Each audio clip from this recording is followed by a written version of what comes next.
नमस्कार दोस्तों, आज के हफ्ते की हमारी किताब का नाम है meet your happy chemicals by Loretta Breuning. खुश रहने की इंसान की चाहत हमेशा से ही रही है। ये एक यूनिवर्सल चाहत है कि हमें खुशी चाहिए, लेकिन ज्यादातर हमारी जिंदगी की उलझनों के कारण हमारे दिमाग के जो खुशी पैदा करने वाले रसायन हैं, केमिकल्स हैं, उनका बैलेंस यानी उनका संतुलन बिगड़ जाता है, जिसके कारण हमें खुशी को पाने में काफी संघर्ष करना पड़ता है। और फिर हम में से कई लोग सेल्फ हेल्प की थेरेपीज की ओर जाते हैं, कुछ एंटी डिप्रेसेंट्स लेते हैं, ड्रग्स यानी मेडिसिन्स लेते हैं, अल्कोहल लेते हैं। लेकिन लॉरेटा का कहना है कि इन सब के बजाय हमें अपने आप से ये सवाल पूछना जरूरी है कि सच में खुशी क्या है,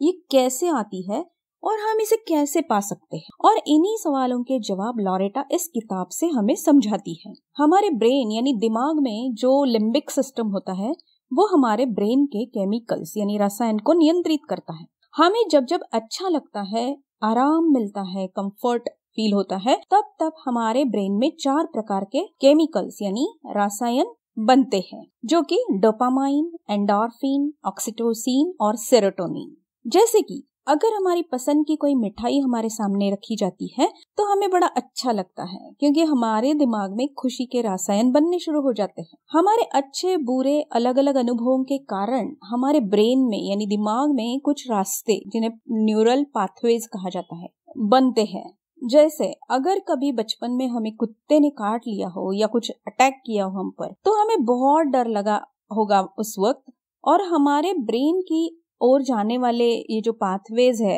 ये जो रास्ते हैं, वो स्टिम्यूली कुत्ते के साथ डर इस भावना को जोड़ देता है। और बड़े होने के बाद जैसे ही हम कुत्ते को देखते हैं तो हमारे दिमाग में डर की भावना पैदा होती है, जो डर दुख दर्द के रसायन पैदा करती है। फिर चाहे वो कुत्ता काफी दूर क्यों न हो या फिर पालतू और शांत कुत्ता क्यों न हो, आपके न्यूरल पाथवेज उसे देखकर सिर्फ डर, दुख, दर्द वाले ही रसायन आपके दिमाग में पैदा करते हैं। और इसीलिए कई बार इस बात को समझने के बाद भी सभी कुत्ते काटने वाले नहीं होते हैं, इस बात को जानने के बाद भी हम अपने रसायन को बदल नहीं सकते हैं। यही अनुभव हमें अच्छे रसायन के साथ भी होता है। जैसे अगर आपको कोई फास्ट फूड जैसे कि पिज्जा बहुत अच्छा लगता है, तो पिज्जा के सिर्फ नाम से आपके दिमाग में खुशी के रसायन पैदा होने लगते हैं। हमारे दिमाग में न्यूरल पाथवेज धीरे धीरे पिज्जा की पिक्चर लाना शुरू करते हैं, पिज्जा की खुशबू, पिज्जा का नाम, ये सब सुनकर देखकर भी हमारे खुशी के रसायन बनना हमारे दिमाग में शुरू हो जाता है। अब हम देखते हैं कि हैप्पी केमिकल्स यानी खुशी के रसायन क्या होते हैं। लॉरेटा कहती है कि हैप्पी केमिकल्स डोपामाइन और एंडोर्फिन, ये दोनों खुशी के रसायन हैं, लेकिन अलग अलग तरीके से काम करते हैं। जब भी हमें ऐसा लगता है कि हमें कोई रिवॉर्ड यानी पुरस्कार मिला है, तब डोपामाइन रसायन ब्रेन में बनना शुरू हो जाता है। जब हम मोटिवेट होते हैं, कोई प्रेरणा हमें मिलती है, तब डोपामाइन बनता है, जिससे हम अपने सपने की ओर एक्साइट होकर, उत्तेजित होकर भागना शुरू कर देते हैं, और वो बात हमें खुशी देती है। एंडोर्फिन जो है वो खुशी के रसायन अलग तरीके से काम करता है। जैसे कि आप जंगल से गुजर रहे हैं और आपके सामने कोई जंगली जानवर आ जाए, तो आपका दिमाग पहले तो डर का रसायन बनाएगा, लेकिन फिर आप उससे दूर भागने की कोशिश करेंगे, और जैसे ही आप उस जानवर के काफी दूर तक जाएंगे जानवर से, तब आपको जो आराम मिलेगा, रिलीफ मिलेगा, वो आपके दिमाग में रिलैक्सेशन, पेन का रिलीफ यानी कि दुख के दूर होने के रसायन बनाएगा, जो कि एंडोर्फिन है, जिससे फिर हमें खुशी होती है कि हम उस जानवर के चंगुल से बच गए हैं। मतलब डोपामाइन और एंडोर्फिन आपको उस रिवॉर्ड के लिए मोटिवेट करना और खतरे से दूर रखना, ये काम करते हैं, जो कि अंत में खुशी ही देते हैं। चाहे आप कितने भी डरे हो, लेकिन आपकी अपने लिमिट से भी ज्यादा कुछ करने की जो पावर है, क्षमता है, कैपेसिटी है, ये दोनों रसायन की वजह से वो बढ़ती है। इन दोनों की वजह से हमारे जो डर और दर्द के रसायन होते हैं वो कम होने लगते हैं, यानी कि टॉक्सिक केमिकल्स या नेगेटिव जो केमिकल्स होते हैं, बुरे केमिकल्स जो होते हैं। लेकिन कई बार अगर हमारा खुद पर नियंत्रण और जागरूकता नहीं होने के कारण यानी सेल्फ कंट्रोल और सेल्फ अवेयरनेस, तो डोपामाइन का पैदा होना हमें झगड़े या गाली गलौज के एक्साइटमेंट वाले माहौल में भी लेकर जा सकता है। इसीलिए हमें इसके बारे में अच्छे से जानकारी होना और खुद पर नियंत्रण होना भी बहुत जरूरी है। भावनाओं पर कंट्रोल होना, ताकि हम इसे गलत वक्त बनने ना दे अपने दिमाग में। जैसे कि झगड़े के वक्त अगर डोपामाइन ज्यादा बन जाता है तो हमें उसमें मजा आने लगता है और हम उसमें शामिल भी होने की सोचने लगते हैं। तो ये नहीं होना चाहिए। इसके लिए हमारा सेल्फ अवेयरनेस और सेल्फ कंट्रोल यानी कि खुद के बारे में जागरूक होना, खुद के भावनाओं के बारे में, खुद के विचारों के बारे में और उन पर नियंत्रण रखना, ये हमें सीखना होगा। अगले जो दो केमिकल्स वो बताती है वो है ऑक्सीटोसिन और सेरोटोनिन। हमें औरों से कनेक्ट करने के, जोड़ने के काम में आते हैं। हम सोशल एनिमल्स हैं और जब हम औरों के साथ हंसते हैं, कोई जोक शेयर करते हैं, तो हमारे ब्रेन में ऑक्सीटोसिन बनता है और हमें उन लोगों के साथ रहना बहुत अच्छा लगता है फिर जो हमारे साथ हंसी मजाक में जुड़ते हैं। असल में ऑक्सीटोसिन को प्यार का रसायन भी कहा जाता है, लव हार्मोन, क्योंकि जब कोई माँ अपने बच्चे को या कोई भी प्रिय व्यक्ति को हम गले से लगाते हैं तो हमारे ऑक्सीटोसिन रसायन की मात्रा बढ़ने लगती है, जो कि हमें बहुत अच्छा महसूस कराती है, फील गुड का अनुभव देती है। किसी को भी गले लगाना या प्यार करना हमें ऑक्सीटोसिन की वजह से और भी अच्छा लगता है और हम ज्यादा प्यार जता सकते हैं, इसलिए उसे लव हार्मोन भी कहा गया है।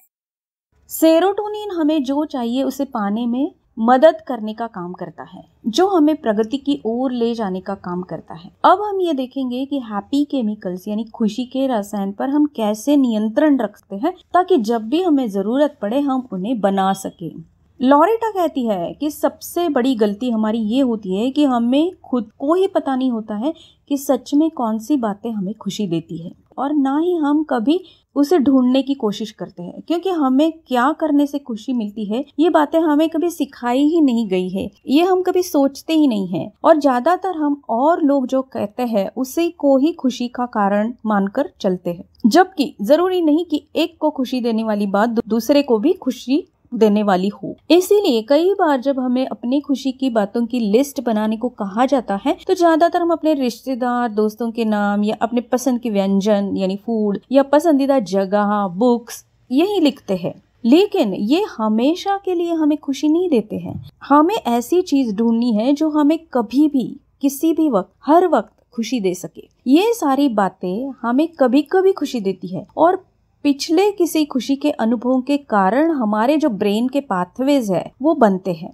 और हमें बिना सोचे बताते हैं कि ये बातें हमें खुशी देंगी, लेकिन वो हमेशा सच नहीं होता है। जैसे कि कई बार हमें स्वीट यानी मिठाइयाँ बहुत पसंद होती है, लेकिन अगर वही पसंदीदा मिठाई हमें पेट भरने के बाद भी खाने को कहा जाए तो हमें कोई खुशी नहीं होती है, बल्कि हम बोर होने लगते हैं, हम उब जाते हैं उसे देखकर भी, क्योंकि बार बार लिए गए उस अनुभव के कारण हमारे दिमाग में डोपामाइन और एंडोर्फिन बनना धीरे धीरे कम हो जाता है उस बात को देखकर। क्योंकि जब बहुत ज्यादा पेट भरा है, वो स्वीट मैंने बहुत ज्यादा खा लिया है, तो उसे सामने भी रखोगे तो हम मुंह मोड़ लेते हैं, तो अपने आप वो खुशी नहीं देता है, तो डोपामाइन नहीं बनता है। तो इस तरीके से ये जो चीजें है वो हमें हर वक्त खुशी नहीं देती है। इसीलिए हम अपने ब्रेन के पाथवेज बदलने के लिए उसके न्यूरॉन्स का रीवायरिंग करना बहुत जरूरी है। यानी कि उसके लिए हमें सेल्फ अवेयरनेस यानी जागरूकता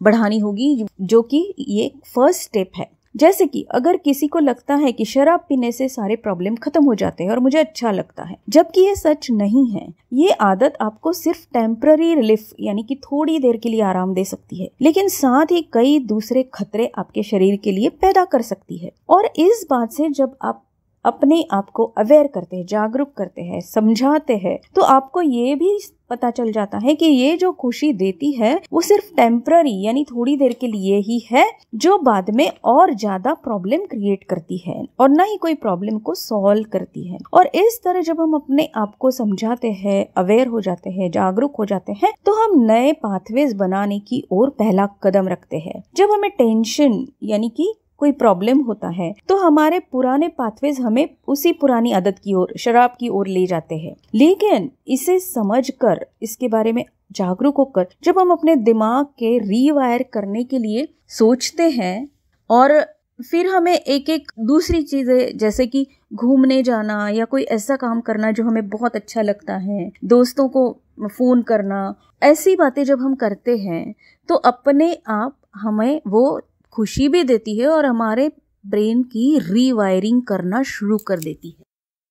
इससे हमारे ब्रेन की रीवायरिंग शुरू हो जाती है और इसी मोड़ पर हमें उन बातों को ढूंढना होता है जो हमें ज्यादा और सच्ची खुशी दे सके, कि हर वक्त खुशी दे सके। सभी पुरानी खुशी देने वाली आदतें जैसे शराब, टीवी देखना, चैनल सर्फिंग, चैटिंग, घंटों तक चैट करते रहना, ये जो आदतें हैं ना, इनसे हमें शुरू में तो थोड़ी बहुत खुशी होती है क्योंकि डोपामाइन क्रिएट होता है इसलिए, लेकिन बाद में जाकर ये हमें बोर्डम भी लगने लगता है। हम ऊब जाते हैं इन बातों को बार बार करने से और उतनी खुशी नहीं मिलती जितनी हमें पहले मिलती थी, यानी कि लॉन्ग लास्टिंग हैप्पीनेस नहीं वो दे सकते हैं। तब आपको उन्हें बदलने के लिए नई बातें ढूंढनी होगी जो आपको सच में पसंद हो, ताकि उन्हें करना शुरू करने से आप अपने ब्रेन की रीवायरिंग कर सको। लॉरेटा ये भी बताती है कि कोई भी नई आदत यानी योगा, किताबें पढ़ना, गार्डनिंग, अच्छे वीडियोस देखना, मनचाही बातों को सीखना, ये आदतें डालने के लिए हमें सिर्फ उनको 21 दिन सोच समझकर करना होता है। बाद में हमारे बिना सोचे ही वो सब आदतें हमें अपने आप लग जाती है, क्योंकि उससे जो हमें खुशी मिलती है तो वो डोपामाइन क्रिएशन उसका अंदर होने लगता है और हम अपने आप उन चीजों की ओर अट्रैक्ट हो जाते हैं। उसी तरह कोई भी नए पाथवे से ब्रेन की रीवायरिंग करनी हो तो उसके लिए हमें 45 डेज यानी 1.5 महीना का टाइम देना पड़ता है। बाद में दिमाग अपने आप उन बातों को करने के लिए डोपामाइन और एंडोर्फिन को बनाकर हमें मोटिवेट करता रहता है। मतलब सिर्फ 45 दिनों में हम कुछ ऐसी बातें जो हमारे स्वास्थ्य के लिए भी अच्छी हो और अर्थपूर्ण यानी मीनिंगफुल भी हो, बातों की आदत हम डाल सकते हैं और उसके लिए हमारे ये 2 डोपामाइन और एंडोर्फिन केमिकल्स हमें मदद करते हैं। और इसी तरह से हमारे दिमाग को हम रीवायर कर सकते हैं, जिससे हम स्वस्थ भी रह सकते हैं और अपने हैप्पी केमिकल्स यानी खुशी के रसायन को सही तरीके से, सही ढंग से और जरूरी मात्रा में बनाते हैं हमारे दिमाग में, जो कि हमें ज्यादा देर तक और ज्यादा खुशी यानी लॉन्ग लास्टिंग हैप्पीनेस दे पाए। इसी तरीके से हम अपने सेल्फ अवेयरनेस यानी जागरूक होकर अपने खुशी के रसायनों पर कंट्रोल भी कर सकते हैं। हमारी पसंदीदा बातें जो हमें सबसे ज्यादा और सबसे ज्यादा देर तक खुशी देती है ना, उन्हें ढूंढने के लिए मैंने ऑलरेडी एक purpose of life, how to find purpose of your life नाम का वीडियो डाला है, जिसकी लिंक मैं नीचे दे रही हूँ। इससे आपको पता चलता है कि शायद वो छोटी छोटी बातें हो, लेकिन हमें ये बातें बहुत अच्छे से खुशी देती है और हमारा पैशन है वो हमारे लिए जुनून की तरह काम करती है, तो डेफिनेटली वो हमें बहुत खुशी देती है। सिर्फ उन्हें कैसे ढूंढना है, इसका जो प्रोसेस है वो इस वीडियो में मैंने बताया है, और अगर आप उसे करते हो तो आपको अपने लाइफ का पर्पस मिल जाता है उन्हें ढूंढने से, जो कि आपको बहुत ये सारे जो खुशी के रसायन है ना, बहुत अच्छे तरीके से कंट्रोल्ड मतलब नियंत्रित वे से आपके दिमाग में पैदा करना आप सीख जाते हो। आपके सच में पसंद की बात कैसे ढूंढनी है उसके बारे में इसमें डिटेल में बताया गया है, तो उसकी लिंक मैं नीचे दे रही हूँ, आप उसका भी इस्तेमाल कर सकते हैं और अपने पसंदीदा बातों को ढूंढकर उन पर काम करना, उन्हें रीवायरिंग के लिए, अपने ब्रेन के रीवायरिंग के लिए, क्योंकि अभी आप समझ गए हो कि रीवायरिंग करना कितना जरूरी है। अगर मुझे गलत आदतें छुड़वानी,